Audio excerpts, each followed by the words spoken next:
Hola, buenos días a todos mis alumnos y alumnas de CCH Naucalpan.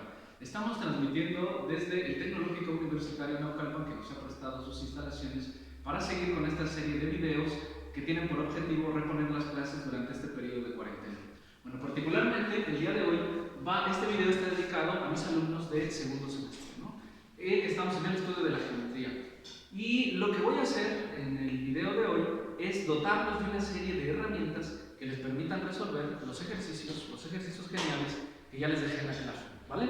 Entonces, el primer resultado que quiero que demostremos el día de hoy es uno muy sencillo y muy famoso, que es aquel que nos dice que la suma de los ángulos interiores de cualquier triángulo siempre es 180 grados. Nosotros hemos escuchado eso, nosotros ya lo sabemos, pero vamos a demostrar constructivamente por qué eso es cierto. Y para ello, lo que voy a hacer es lo siguiente. A mí me gustaría construir una recta paralela al lado AB de este triángulo que pase exactamente por el vértice restante, es decir, por el vértice C. ¿Cómo vamos a construir esa paralela? Bueno, pediré que ustedes recuerden que en clases pasadas habíamos propuesto un método para encontrar el centro de una circunferencia cuando nosotros no lo trazamos con el compás. Y ese método era muy sencillo y consistía únicamente en trazar una recta secante y a esa recta secante le trazábamos su mediatriz. Si ustedes recuerdan, eso era semejante al procedimiento de encontrar el punto medio. Con eso lo que garantizábamos era construir una recta perpendicular que pasaba por el centro. Entonces voy a utilizar eso de esta manera, ¿no? Ahí ya está dibujado, solo lo voy a esquematizar. Voy a colocar el compás en el punto C con una abertura cualquiera y voy a poner dos marcas sobre nuestro segmento AB. Ese segmento AB va a jugar el papel de la recta secante de nuestro círculo. Entonces, con el método que ya conocemos, que es abrir el compás un poco más de la mitad de ese pequeño segmento que se ha formado, ponemos dos marcas, una arriba y una abajo, y luego intercambiamos la posición. Con esas dos marcas vamos a trazar esta recta punteada, que es exactamente una recta perpendicular, que es la mediatriz a este segmentito.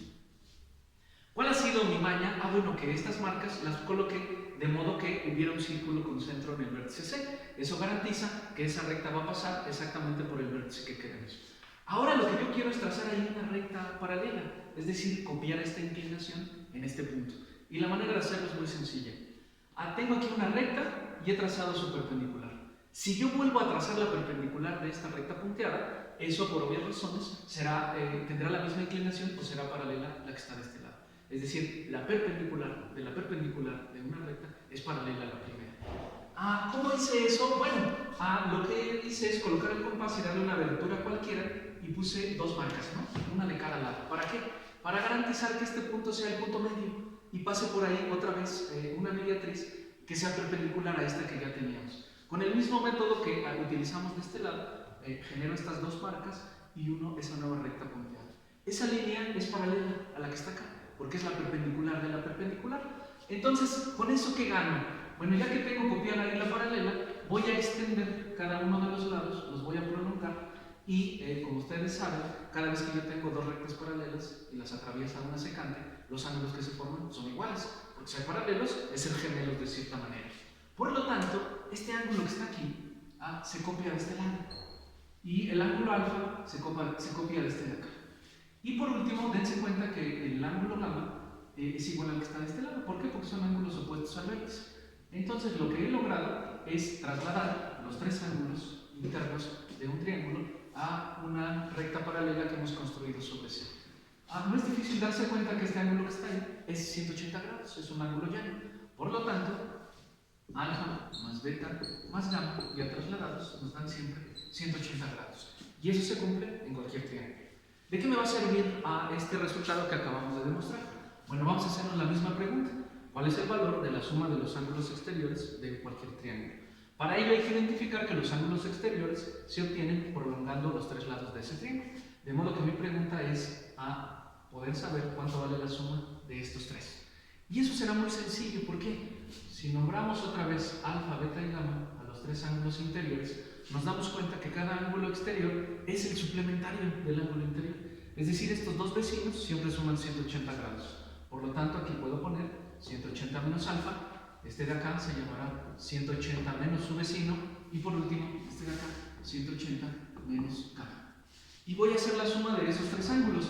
Fíjense que si sumamos este con este con este, obtenemos una repetición del 180 grados en 3 ocasiones. Y después aparecen todos los ángulos con signo negativo.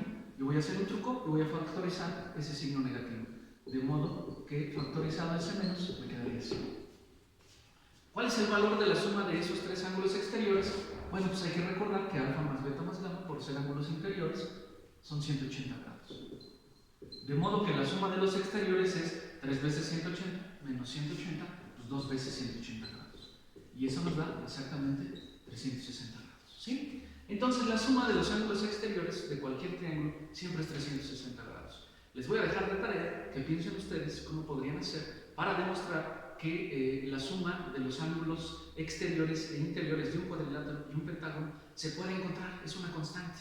Y les voy a pedir que ustedes lo hagan de tarea. Antes de pasar a la resolución de 2 ejemplos de problemas como los que ustedes se van a enfrentar en la clase, me gustaría sacar un resultado más.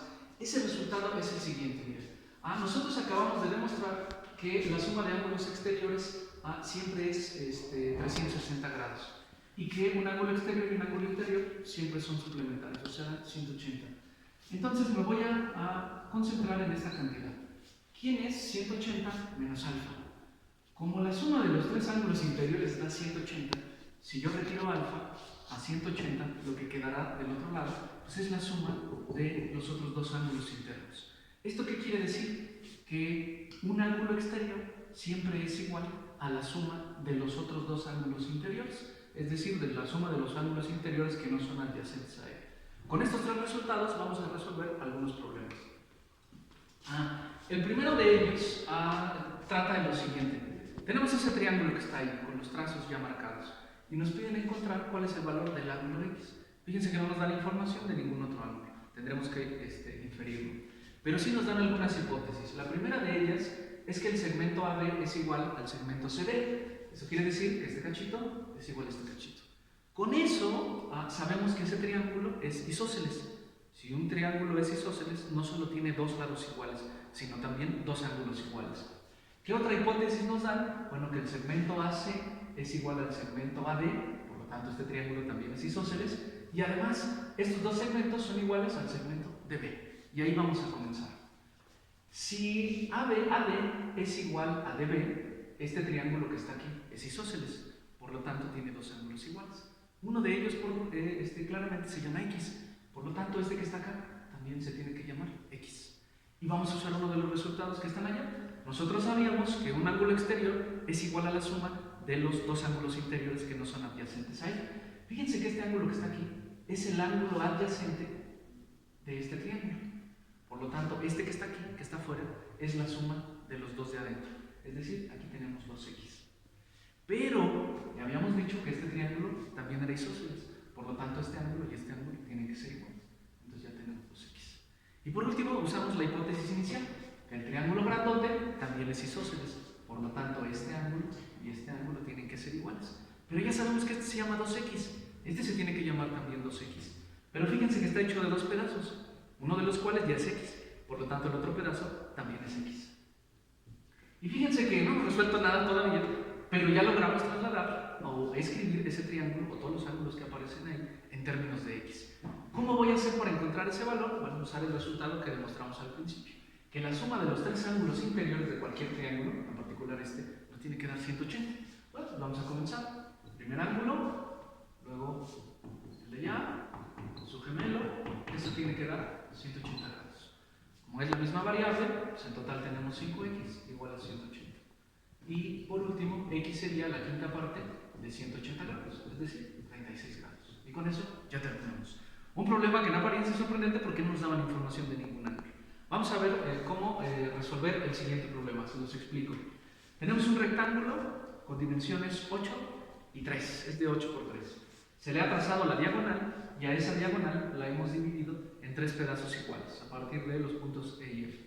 Y nos preguntan que si se puede determinar de manera inmediata el valor del área sombreada. Y lo que yo voy a decirles es que sí, que eso es muy fácil. ¿Por qué? Bueno, primero démonos cuenta que de lo único que se puede saber con certeza del área es el rectángulo, que es base por altura. 8 por 3 es 24, los voy a poner así. El rectángulo tiene un área de 24. Pero cuando nosotros trazamos la diagonal, obtenemos su mitad. Y la diagonal es precisamente este triángulo, donde aparece nuestra área sombreada. Entonces diré que el área del triángulo ABC es la mitad del rectángulo, es decir, 12. Y ya me estoy acercando al área sombreada. ¿Cómo voy a determinar yo el valor del área de ese triángulo si no conozco su altura? Porque seguramente a su cabeza ha llegado esta idea. El área de un triángulo es base por altura sobre 2. No sé ni cuánto mide la diagonal. Tengo una apreciación solamente de dónde se encuentra la base de este triángulo, pero la altura no, porque además está chueco, ¿no? Es decir, si nosotros le damos vuelta a ese problema,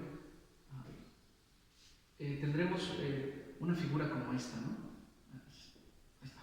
Tenemos 3 triangulitos en los que ha sido dividido esa mitad de nuestro rectángulo. Lo único que sabemos es que este lado mide lo mismo que este y mide lo mismo que este, aunque mi figura se vea chueco. ¿Quién es la altura de cada uno de esos triángulos?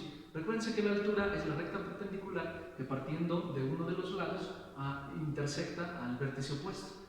Fíjense que esos 3 triángulos que están ahí tienen la misma altura, tienen sus bases alineadas y el tercer vértice de los 3 triángulos es un mismo punto. Eso significa que el área de cada uno de esos triángulos sería base 1 por altura, base 2 por altura, base 3 por altura. Pero por hipótesis, la diagonal ha sido dividida en 3 pedazos iguales. Por lo tanto, estas 3 bases no son diferentes, sino que son la misma. Por lo tanto, esa figura está dividida en 3 pedazos iguales. Entonces, aunque yo no sepa cuánto vale la altura, sé que este triángulo es la tercera parte del triángulo mayor. Por lo tanto, para encontrar el área del triángulo EFB, tendré que dividir entre 3 al 12. Y con eso obtenemos que el área de ese triángulo es 4, aunque no conozcamos su altura.